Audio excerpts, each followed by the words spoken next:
છે। ગુજરાત ફર્સ્ટનું બઝર વાગી ચૂક્યું છે અને સૌથી મોટા સમાચાર પહેલગામ એટેક બાદ સૌથી મોટી કાર્યવાહી જમ્મુ કાશ્મીરમાં એજન્સીઓએ સકંજો કસ્યો છે। હુરિયત સમર્થકોના 100 ઠેકાણા પર દરોડા પાડવામાં આવ્યા છે। આતંકી હુમલાને લઈને તપાસ તેજ કરવામાં આવી છે। જમાતે ઇસ્લામીના સમર્થકો પણ આ રડારમાં જોવા મળી રહ્યા છે। આતંકી હુમલાને લઈને હવે તપાસ તેજ કરવામાં આવી છે।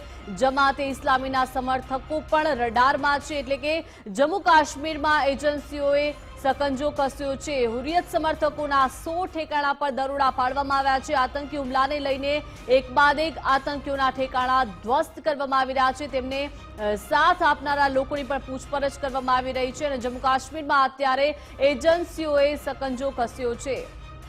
તો સહયોગી ઉમંગ આપણી સાથે લાઈવ જોડાઈ ગયા છે। ઉમંગ, પહેલગામ એટેક બાદ સૌથી મોટી કાર્યવાહી કહી શકાય, કેમ કે જમ્મુ કાશ્મીરમાં એજન્સીઓ પર સકંજો કસવામાં આવ્યો છે। હુરિયત સમર્થકોના 100 ઠેકાણા પર દરોડા પાડવામાં આવ્યા છે। ઉમંગ, બિલકુલ, પહેલગામ હુમલા પછી જે રીતે સેનાએ સર્ચ ઓપરેશન કર્યું છે અને ખાસ કરીને જમ્મુ કાશ્મીરમાં જેટલા પણ આતંકી સંગઠનો ત્યાં છુપાયેલા છે અથવા તો તેમને મદદગારો છે, તમામ જગ્યાએ સર્ચ ઓપરેશન ચાલી રહ્યા છે અને સાથે સાથે એમની જે તપાસ એજન્સીઓ જે છે આ સંગઠનોની જે પણ મિલકતો હોય કે પછી તેમના મકાનો કે પછી એમની ક્યાં ક્યાં મદદગારી છે, આ બધું જ તપાસ એજન્સીઓ પાસે આવ્યું છે। એનઆઈની ટીમ જ્યારે 2 વખત ત્યાં પહેલગામ જઈ આવી છે, દેશની સુરક્ષા એજન્સીઓ છે એ હવે ચાંપતી નજર રાખીને બેઠી છે અને એને જ લઈને અત્યારે જો જોઈએ તો 2 સંગઠનો એવા કે જ્યાં આગળ રેડ કરવામાં આવી છે જમ્મુ કાશ્મીરના વિસ્તારમાં અને ખાસ એ પ્રકારે જે ચેતવણી આપવામાં આવી હતી ને તેને લઈને જે પ્રક્રિયા ચાલી રહી છે કે પહેલગામમાં જે હુમલો થયો ત્યારબાદ મુખ્ય વાત એ છે કે જે સ્થાનિક મદદગારો હતા એ સ્થાનિક મદદગારોને શોધવા માટે સુરક્ષા એજન્સીઓ કામે લાગી છે ને એમાં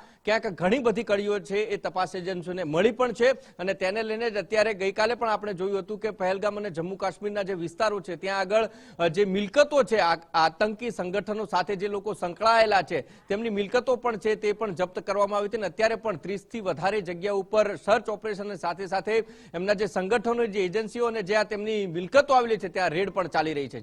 જી બિલકુલ, આભાર ઉમંગ, વિગત સાથે જોડાયા તે બદલ।